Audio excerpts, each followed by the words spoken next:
national solidarity has been key to our response to this crisis. The leadership, the empathy and communication of decision-making process on foot of public health expert advices has won public favour, understanding and appreciation.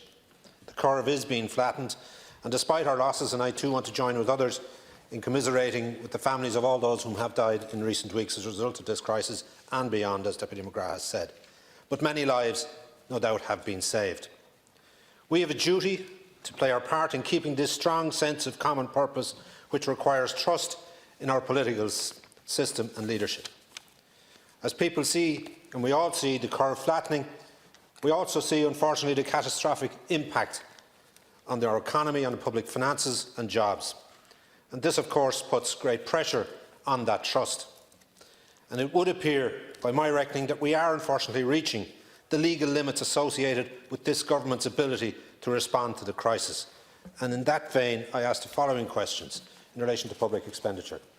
Under the Central Government Fund, or the Central Fund Act of 1965, the Government is permitted to spend 4/5 or 80% of what was authorised in the Appropriation Act of the previous year before estimates are brought to and approved by Dáil Éireann. 54.6 billion was authorised in the Appropriation Act of 2019 for 2019 expenditure. At a macro level, this would mean the Government has around 43.6 billion to spend before it needs to bring forward estimates for 2020 to the Dáil for ratification.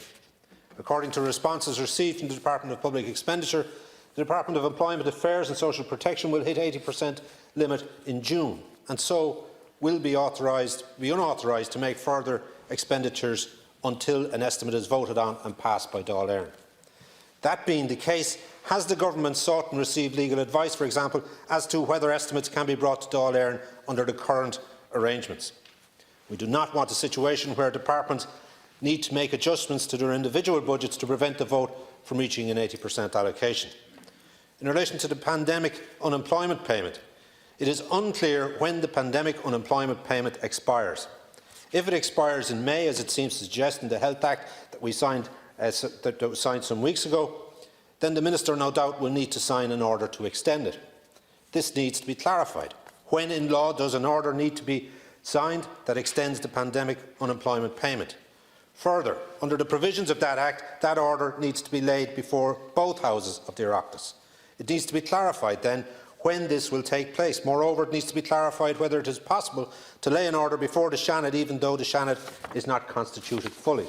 My understanding is that the order must be put before both houses of the Oireachtas and that each of the houses has 21 sitting days to annul the order if each house so wishes.